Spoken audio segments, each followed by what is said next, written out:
ॐ भूर्भुवः स्वः तत्सवितुर्वरेण्यं भर्गो देवस्य धीमहि धियो यो नः प्रचोदयात्। ॐ शान्ति शान्ति शान्तिः। Namaskar, my dear friends. This is third video on Tattva Bodh of Adi Shankaracharya. I start with Ishvara and the Adhisthana Devatas. Jiva, the individual, is naturally related to Ishvara or the total. When the self consciously creates, it is Ishvara, but when it unconsciously creates, it is the limited Jiva. So Ishvara is the creator, the almighty, all-pervading, while Jiva is the created and a limited being. Jiva is bound by the laws of creation and he is related to the creator through these laws. The creator is also called Bhagavan as he possesses the sixfold virtues of Aishwaryam, overlordship, Sri, wealth or freedom, Jnana, knowledge, Vairagya, natural dispassion, Yashas, glory, and Tapas, austerity or light of knowledge. Bhagwan is as if governing the universe through laws, the sense organs and the organs of action perform within the realm of these laws. Thus eyes can see only if there is light and form. The ears can hear the sound if the latter can travel through the space and so on. The sense organs are related to God through the laws which are like the functionaries. God can be compared to the head of a government who functions through the laws governed by the functionaries appointed by him. Every citizen is bound by the laws and he tries to gain the favor of the local functionary of the law by keeping him happy with gifts, etc., similar to the sacrifices for propitiating the deities. The local authority is a reflection of the head of the government through the chain of command, in that former governs the local area in accordance with the laws established by the latter. There is a presiding deity, Adhisthana Devata, or a functioning authority for every sense organ, because the sense organ can function only within the laws of nature established by Ishvara. Thus, a presiding deity is just a reflection of Ishvara and the sum total of all the reflections make up Ishvara. The sense organs are the functionaries of Jiva and the Lord reflects as the presiding deity of a given sense organ when perceived through the organ by the Jiva. Following is a list of the presiding deities of the five senses of perception and the five organs of action. Sense organ of perception: ear, sound. Presiding deity: space, quarters. Sense organ: skin, touch. Presiding deity: Vayu, air. Sense organ: eyes, form. Presiding deity: sun, light or fire. Sense organ: tongue, taste. Presiding deity: Varuna, water. Sense organ of perception, nose, smell. Presiding deity Ashwini Kumaras. Organ of action, speech. Presiding deity fire. Organ of action, hands. Presiding deity Indra. Organ of action, feet. Presiding deity Vishnu. Organ of action, anus. Presiding deity Mritu. Organ of action, genitals. Presiding deity Prajapati. A presiding deity is related to the particular sense of perception. For example, sound needs the space to travel, eyes need the light of sun to see. There are also presiding deities for other functions, for expression in nature. Example, the Ganges for all the rivers or Himalayas for all mountains, etc. The Antahkarna also functions within the laws, and the presiding deities of the four modes of Antahkarna are as follows: Manas, Chandrama, Buddhi, Brahma, Ahankara, Rudra, Chitta, Vasudeva. Here the Buddhi has the creative power and Brahma is therefore the presiding deity. The ego destroys the human personality and Rudra, the destroyer, functions through ego for destruction. Jiva and Ishvara. There is no real difference in the different objects of world, nor between the gross and the subtle bodies. However, the limited jiva is not able to visualize or experience this identity, and thus arises the separation of the transactions between these two, and thus the feeling of incompleteness. स्थूल शरीराभिमानी जीवनामकं ब्रह्म प्रतिबिंबभवति स एव जीवः प्रकृता स्वस्मात् ईश्वरं भिन्नत्वेन जानाति. The reflection as it were of Brahma in Sukshma Srira, which identifies itself with the gross body, is called Jiva. This jiva by nature ignorance takes Ishvara to be different from himself. Avidyopadhi san atma jiva ityuchate. The awareness atma conditioned by the upadhi, which avidya is called jiva. Mayopadhi san Ishvar ityuchate. The awareness conditioned by Maya is known as Ishvara. Evam upadhi bhedat Jiveshwar भेद दृष्टि यावत् पर्यंतम तिष्ठति तावत् पर्यंतम जन्म मरणादि रूप संसारो न निवर्तते.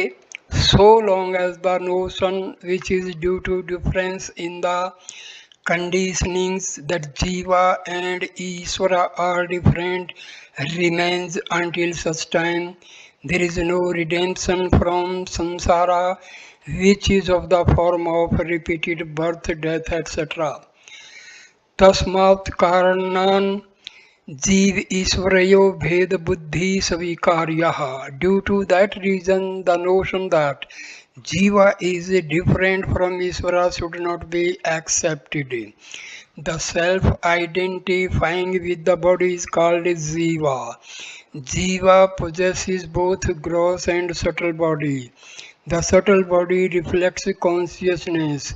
Insentient objects do not possess subtle body, and therefore they do not reflect consciousness.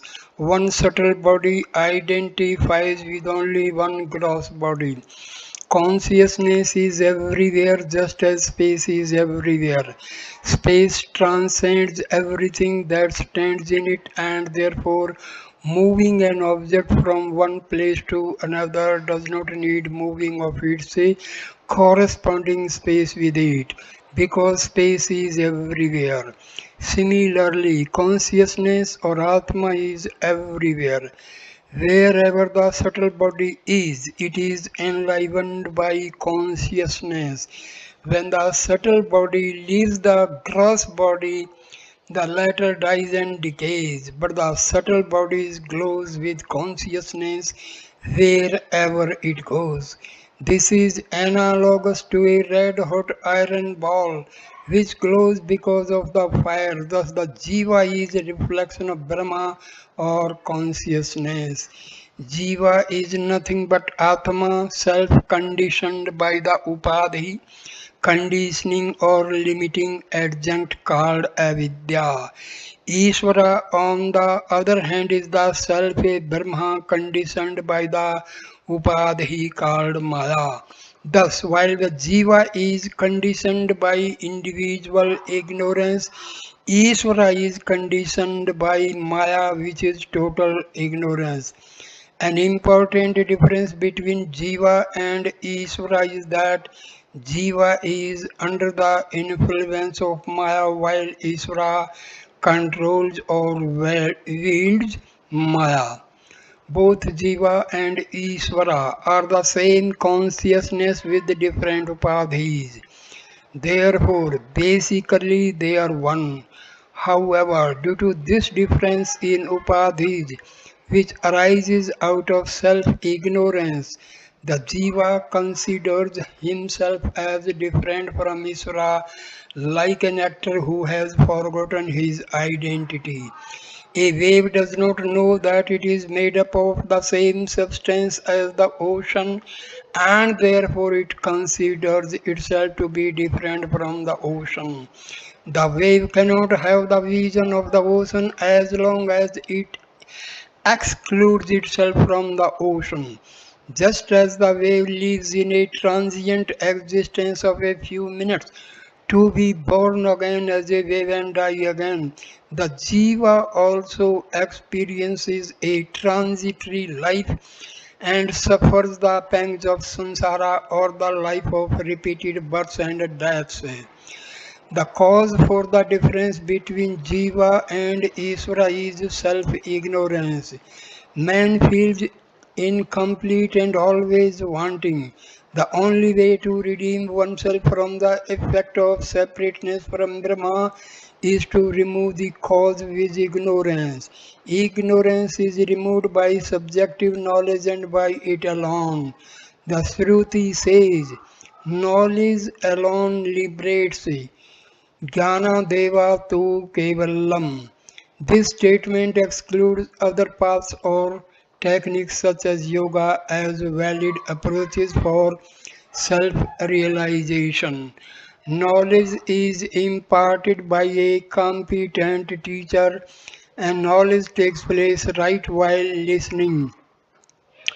If the student has Shraddha and the other necessary qualifications described earlier, Buddhi, with its reasoning, usually interferes during the process of learning. But if it is convinced by proper reasoning contained in the scriptures and conveyed by the teacher, the teaching is supposed to bless while it is taking place.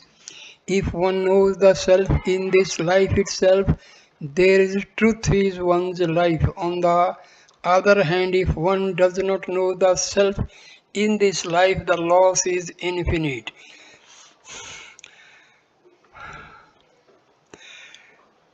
था चेदा वेदित अथता सत्यमस्ति न चेदिथा अवेदित महति विनस्ति तत्त्वम that thou art ननु स्व अहंकारस्य किंचिजस्य जीवनस्य निरहंकारस्य सर्वजस्य ईश्वरस्य तत्त्वमसीति महावाक्यात् कथम भेद बुद्धि साधु भयो विरुद्ध धर्माक्रांता तत्वात्.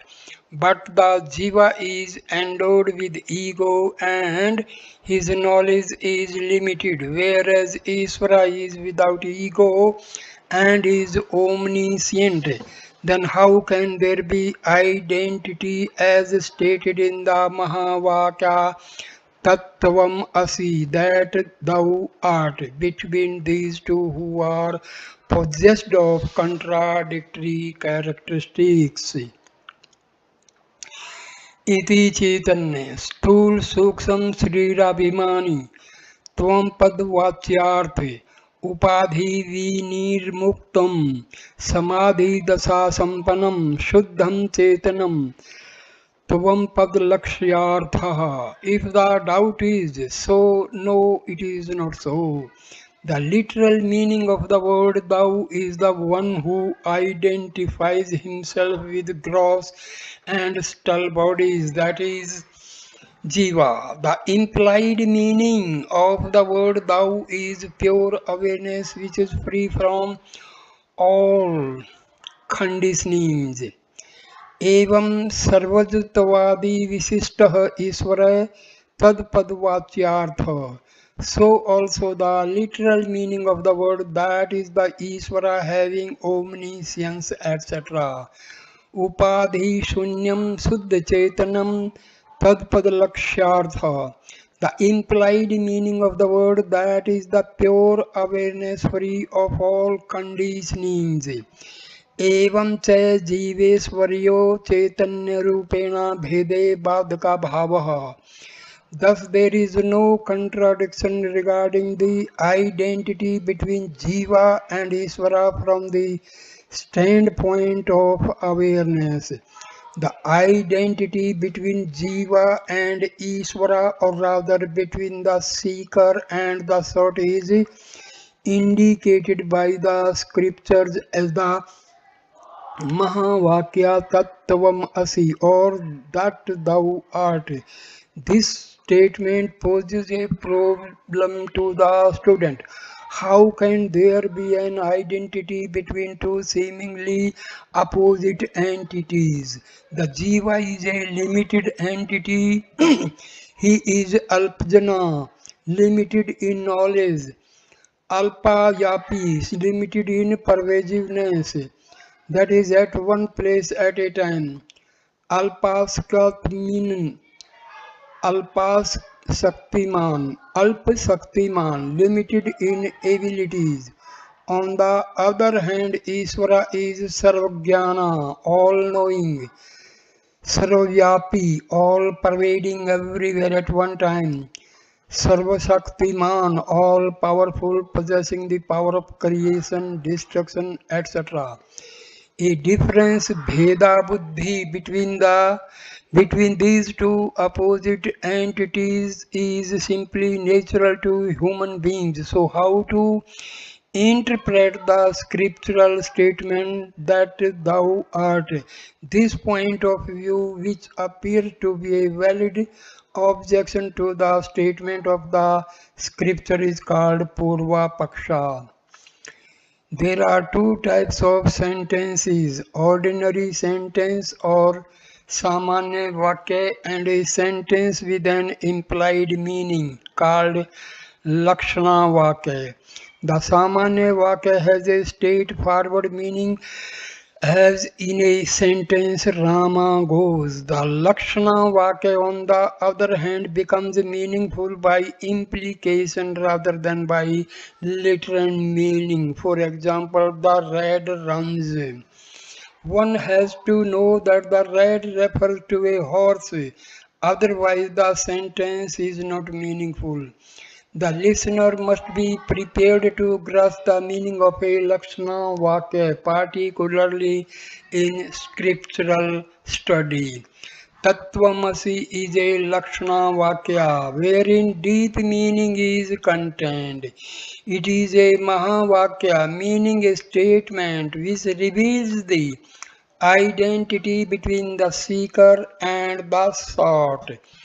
The teacher now proceeds to explain the meaning of this Mahavakya as a Lakshana Vakya with reference to the doubt raised by the student about the apparent contradiction implied in the identity of the limited ego and the limitless Ishvara.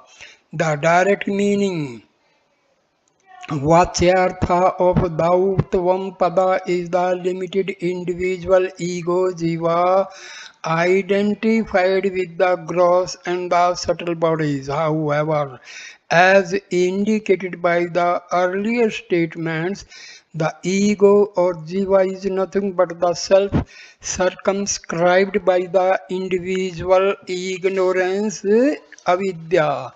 So what is indicated Lakshya by thou is really the self, which is Jiva's true identity. This self is visualized by negating the identification with the upadhis.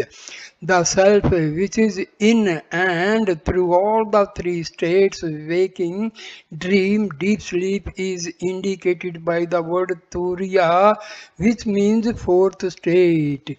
It is not actually a fourth state because the awareness of the self is present in each of the three states also, but in order that one may not confuse any one state with the self, the term Turiya is implied. The real self which is not realized in any of the three states because of the conditioning avidya is realized in the state of samadhi. This state is also indicated as Suddha Chaitanya or pure awareness. The direct meaning of the word that Tat Pada is Ishvara who has infinite knowledge. सर्वाजंत सर्वज्ञान वर्म सर्वज्ञान सर्वज्ञानत्वम and who is omnipresent sarvavyapi. Once again, as indicated earlier, Ishvara is nothing but the self circumscribed by the total conditioning or maya. Therefore, Ishvara is also Brahma when free of all conditioning. So, the implied meaning of the word that Tat is pure awareness or Shuddha Chaitanya or Param Brahma. The confusion between Jiva and Ishvara has arisen only because they are viewed from the relative plane of time, space, and causality. If viewed from the absolute level of pure consciousness, there is no such confusion nor any contradiction in the Mahavakya Tat Tvamasi. Tat Tvamasi expresses the essence of Vedanta, which is identity between the individual ego, jiva, and pure awareness, Shuddha Chaitanya. This identity establishes a unity between all living beings as well as everything that exists in the universe. Everything else with analysis, observations, deductions, etc., that is contained in Vedanta is to support this statement. In this textbook, Tattva Bodha itself, all the earlier analysis pertains to this statement. The analysis of the Panchakosa Srira Traya and Avastha Traya was the analysis of the Jiva and the pure awareness reflected by the Jiva. This is here indicated as Tvam. The analysis of the evolution of the universe by the power of Maya through five great elements, the gross elements and the whole objective universe was the analysis of Ishvara, which also reflects the Shuddha Chaitanya through Maya. This is indicated by Tate. The verb asi is the verb of being and not becoming because the process of realization does not involve any change. The object of knowledge and the means of knowledge are same in self-realization. In the study of Vedanta and the pursuit of self-realization, the teaching by a competent teacher, Sadguru, is extremely important and absolutely necessary. Enquiry into Brahma should not be carried out independently, even though one may be a scholar. Shastra Gyanopi Sautrena Brahmaveshanam na Kuryat. One can learn the scriptures, shastras, independently by oneself, but that will not lead to the truth. The whole existence is full of paradoxes, such as that indicated by the identity between the limited Jiva and the limitless Isvara. This and other paradoxes cannot be erased except by a competent teacher who has proper vision and realization. Vedanta is not a system such as Nyaya or Yoga. It is a revelation through paradoxes. A dexterous teacher who knows the tradition, Sampradaya Vitte, employs the traditional methodology of teaching. Although the language and the form of presentation would change from time to time to suit the audience, the basic methodology of revealing the scriptural knowledge remains unchanged at all times. Jivan Mukta, he who has realized the truth of the oneness of the self and Brahma as well as the oneness within the whole universe is called a Jivan Mukta or a Jnani. Such a person has developed the vision of the identity between Jiva and Ishvara. एवं च वेदांत वाकई सद्गुरुपदेशेन च सर्वेष्वपि भूतेषु येषां ब्रह्म बुद्धिरुत्पन्ना ते जीवन मुक्तः इत्यर्थः. Thus, by the words teachings of Vedanta imparted by a competent teacher, Sadguru, those in whom the knowledge of Brahma in all beings is born, they are the Jivan Muktas, liberated even while living. Nano Jivan Muktah ka. Then who exactly is Jivan Mukta? यथा बेहो अहम पुरुषो अहम ब्राह्मणो अहम शूद्रो हम समीति दृढ़ निश्चय सतता न हम ब्राह्मण न शूद्र न पुरुष किंतु असंग सच्चिदानंद स्वरूप प्रकाश रूप सर्वांतर्यामी चिदाकाश रूपो समीति दृढ़ निश्चय रूपो प्रोक्ष ज्ञानवान जीवन मुक्तः. Just as one has the firm belief that I am the body, I am a man, I am a Brahmin, I am a Sudra, so also I am not a Brahman, I am not a Sudra, I am not a man, but I am unattached of the nature Satchidananda effulgent, the indweller of all the formless awareness. Thus one having this firmly ascertained aproksha jnana, immediate knowledge is the Jivan Mukta. The word Jivan Mukta means one who is liberated in this life. Liberation is gained only while one is alive. There is no liberation after death for a Jiva who is not liberated in this life.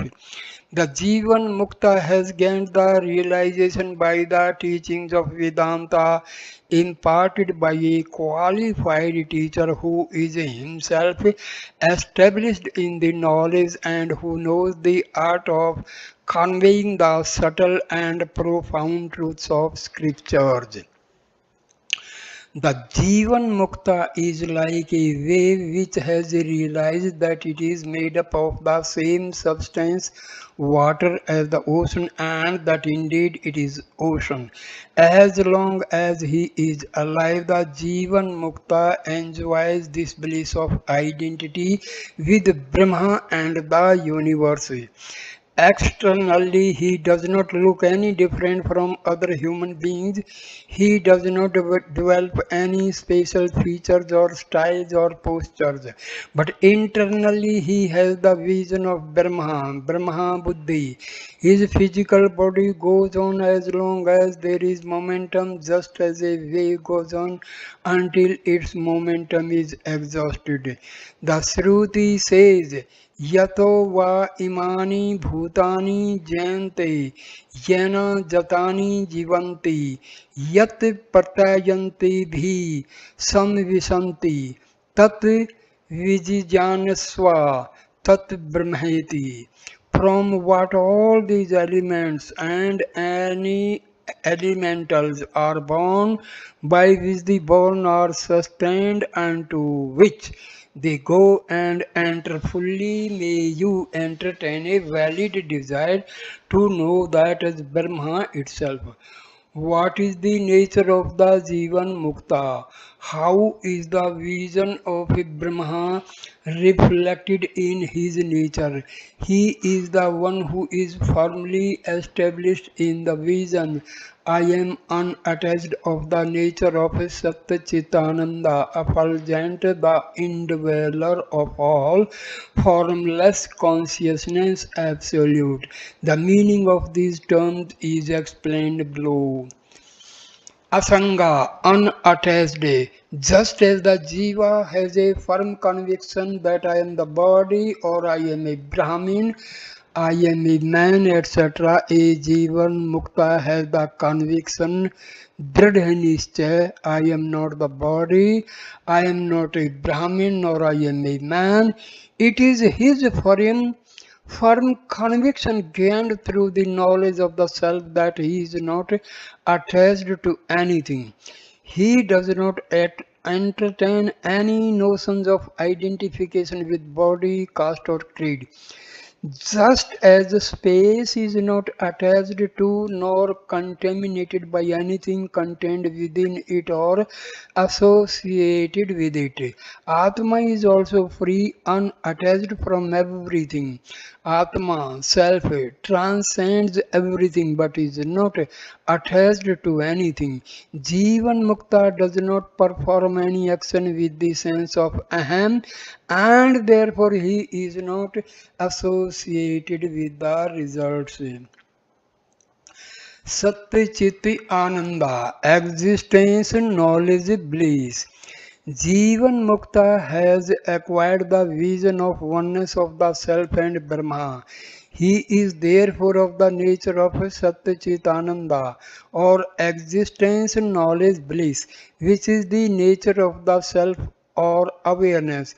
He is also Prakasa Savrupa, the effulgent one who illumines everything, the thoughts in the mind, the outside world, and even the luminaries like the sun and the stars. When the eyes are closed, one is still able to visualize the surroundings, which goes to show that awareness illumines the thoughts and therefore the manas, buddhi, chitta, and ahankara.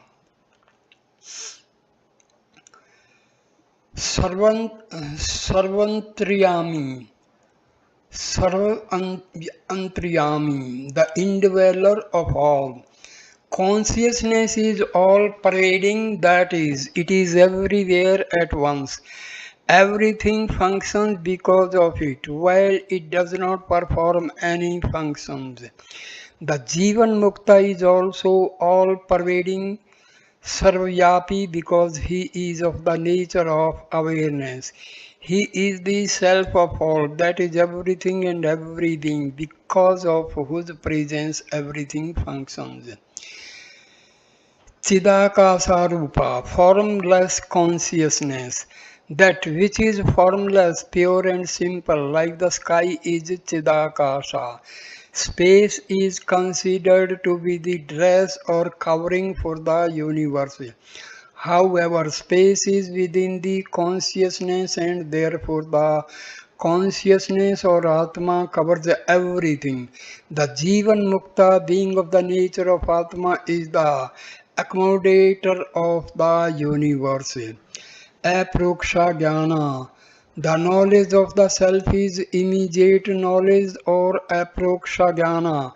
The Jivan Mukta who has gained the knowledge of the self is called aproksha jnani. Knowledge is gained in the three ways: direct or pratyaksha, which is the knowledge obtained by direct perception by sense organs. Second, indirect or proksha, which is the knowledge gained by inference, anumana. When the object of knowledge is away from the perceiver, such knowledge is obtained by listening to description, etc. Third, immediate or aproksha, that which is neither pratyaksha nor proksha but immediate. Such is the knowledge of the already accomplished. Pratyaksha prapti, or the knowledge of the subject that already exists. Immediate knowledge of the self, if therefore called aproksha jnana. Such a knowledge is not there is a certain Brahma, but that I am Brahma and this is the aproksha jnana. The enquiry continues until Asti is becomes Asmi and the nature of the Jivan Mukta is the nature of Atma or awareness, and there are no external features by which such an individual can be identified. Freedom from bondage. ब्रह्मैवास्मि प्रोक्षज्ञानेन Nikhil क्रम बंधावी निर्मुक्त स्यात्. By the immediate knowledge, aproksha jnana, that I am Brahma, one becomes free from bondage of all karmas. Karma. Jiva is being beginningless because he is born of ignorance, which is beginningless. During this existence, Jiva assumes different forms and goes through countless births and deaths. While in human form, the Jiva performs actions, karmas, which are both good and bad. Whether an action is good or bad is determined by the motive rather than the gross act. The laws of karma is that every action is a cause and it will produce an effect in course of time. Every action produces a subtle counterpart depending upon the motive with which the action is performed. The subtle counterparts produced due to good actions are called punya and those due to bad actions are called papa. Karmani kati vidhani संतीति चेत आगामी संचित प्रारब्धेन भेदेन त्रिविधानि संति. If it is asked how many kinds of karma are there, the reply is there are three kinds of karma, namely agami, sanchita and prarabdha. ज्ञानोत्पर्यन्तरं ज्ञानोत्पत्त्यन्तरं ज्ञानिदः कृतं पुण्यपापरूपं क्रम यदस्ति तदागामित्यभिधीयते. The result of actions, good or bad, performed through the body of the jnani after the dawn of knowledge is known as agami. Agami karma. The jiva performed the actions during his existence in human form while exhausting his prarabdha karma. Such actions performed willfully with the notion of doership ego result in punyas and papas and are called agami karma.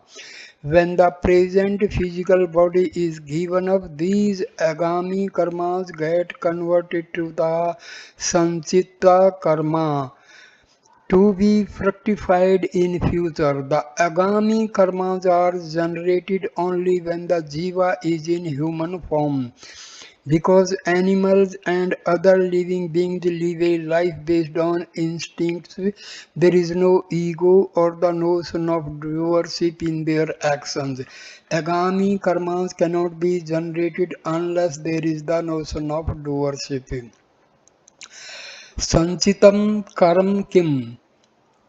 Sachitam karam kim? What is sanchita karma? अनंत कोटि जन्मान बीज भूतम सत्य यत्कर्म जातम पूर्वी जितम तिष्ठति तत् सचितम गेयम. The result of actions performed in all the previous births, which are in the seed form to give rise to endless crores of births in future, is called sanchita, accumulated karma. Sanchita karma. The punyas and papas accumulate and come to fruition in course of time. In the countless births in the past, the jiva has accumulated a large amount of punya and papa. This store of karma is called sanchita karma. It as if stands in the account of the jiva awaiting its fruition. Sanchita karma is comparable to a large fixed deposit consisting of different investments that mature at different times. What is deposited will mature. Prarabdham karam kimiti cheti. If it is questioned what is prarabdha karma, then idam शरीर मुत्पादः इहलोके एवं सुख दुखादि परदम यत्कर्म तत्प्रारब्धम भोगेन नष्टम भवति प्रारब्ध कर्मणाम भोगादेव अक्षय इति. Having given birth to this body, the actions which give results in this very world in the form of happiness or misery and which can be destroyed only by enjoying or suffering them is called prarabdha karma.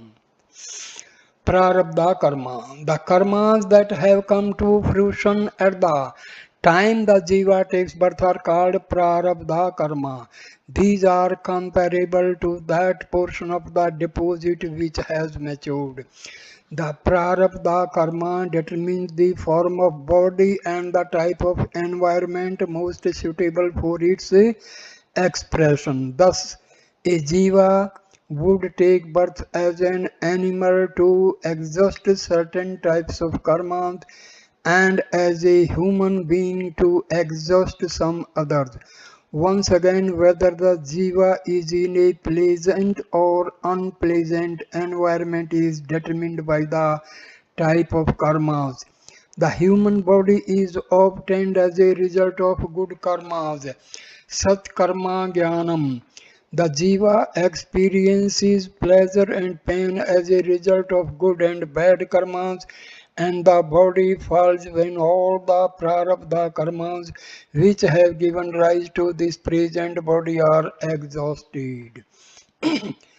Pure punyas are exhausted in a field of experience called the heaven Svarga, and pure papas are exhausted in a field of experience called the hell Narka.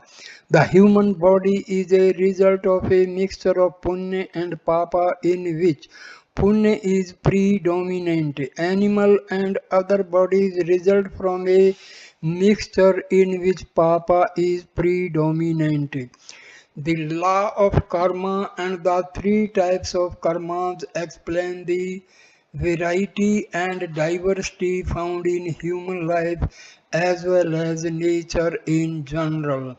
Some people are happy and some are not. Even in the animal and plant life, these diversities are evident. The cause is the varieties of karmas and their manifestation. Freedom from bondage. Sachitam karam brahmaiva hemiti nischya atmak jnanen nashyati. The sanchita karma is destroyed by the knowledge I am Brahma. आगामी कर्म अपि ज्ञानेन नश्यति किंच आगामी कर्मणाम् नलिनी दलगत जलवत ज्ञानिनाम संबंधो न अस्ति. The agami karma is also destroyed by the jnana, and the jnani is not affected by it, just as a lotus leaf is not affected by the water on it. किंच ये ज्ञानिनम सतुवन्ति भजन्ति अर्चयन्ति ताप्रन्ति ज्ञानी कृतम आगामी पुण्यम गच्छति. Further, those who praise, worship and adore the Jnani, to them go the results of the good actions done by the Jnani. Ye Jnaninam nindanti divshanti dukh-pradanam kurvanti तान प्रंति ज्ञानी कर्तम सर्व सर्वम आगामी क्रियमाणम यद वाचम क्रम पापात्मकम तद गच्छति. Those who abuse, hate or cause pain or sorrow to a jnani, to them go the results of the sinful actions done by the jnani. तथा चातम विच संसारम तीर्थवा ब्रह्मानंदम मही अहिव प्राप्नोति. Thus the knower of the self, having crossed the samsara, attains the supreme bliss here itself. Tarti shokam atamvit iti surve. The Shruti affirms the knower of the self goes beyond all sorrows. Because of the immediate knowledge of the self, the Jivan Mukta becomes free from all the bondages of karma. The bondages of karma lead to the process of birth and death, but the Jivan Mukta is free from it. A dreamer who experiences the results of his dream actions immediately becomes free from them when he wakes up. The waker does not have to bear the consequences of any bad deeds he might have performed in the dream. Similarly, a realized soul, that is Jivan Mukta, is transcends the waking state into the absolute Turiya state and becomes free from actions performed in this relative existence. Knowledge removes ignorance, which is the cause for the bondage. A Jivan Mukta who has acquired the vision of the self automatically becomes free from the effects of all the sanchita and agami karmas.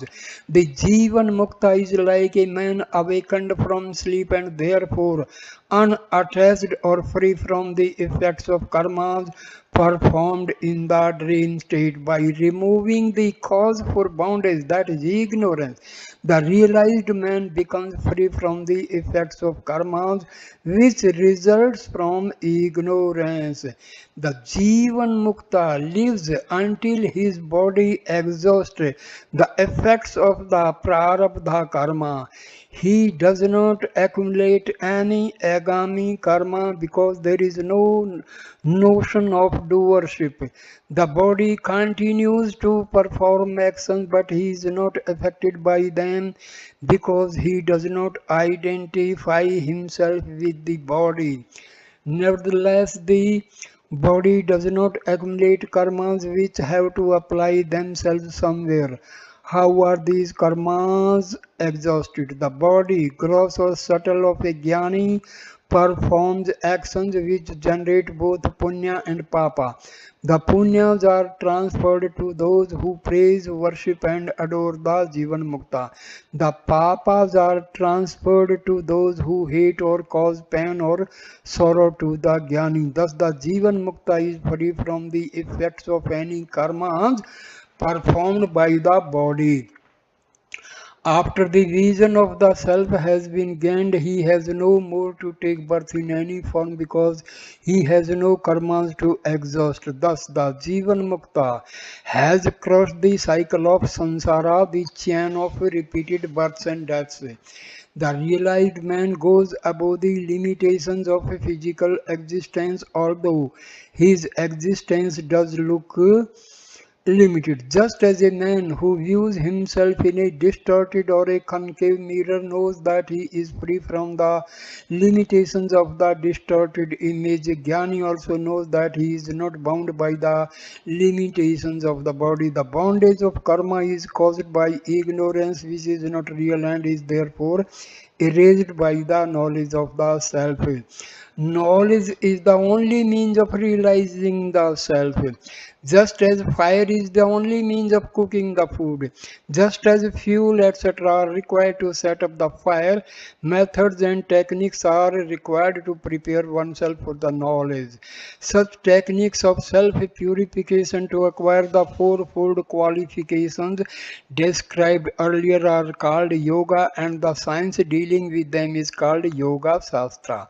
The process of gaining the subjective knowledge is sarvana, manana and nididhyasana.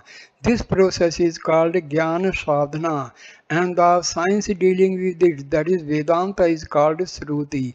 Anything except the Vedas is called Smriti. The Smriti upholds the teachings of Shruti. Tanum pejatu va kashyam sopachasya grahethava ज्ञान संप्राप्ति समये मुक्तासो विगतताशय इति समर्थयश्च. Let the Jnani cast his body in Kasi, a sacred place, or in the house of a dog eater, Chandala. It is immaterial because at the time of gaining the knowledge itself, he is liberated, being freed from all results of actions. So asserts the Smritis too. The Jivan Mukta is already liberated in this life. Just as what he does not bind him, so the place where and the manner in which he dies also do not affect him. There is a general belief derived from religious teaching that a person should preferably die at a chosen place, that is, for example, at Kasi on the banks of the Ganges during certain periods, for example, in Uttarayana, and in a certain manner, Udvagati, in which the prana is supposed to leave through the skull. These things may possibly indicate something for a jiva, but for a jnani, it is immaterial where he dies, whether at a sacred place such as Kasi or a detestable place such as in the house of a Chandala. He has already become free from all concerns the moment he gained knowledge of the self. Iti Tattvabodh Prakaranam Samaptam. Thus ends the Prakarana called Tattvabodha. So, Tattvabodha of Adi Shankaracharya is completed. So, my dear friends, thank you for watching this video with devotion and concentration. Please like, comment and share the video and subscribe the channel. Thanks a lot. Namaskar, my dear friends. Namaskar.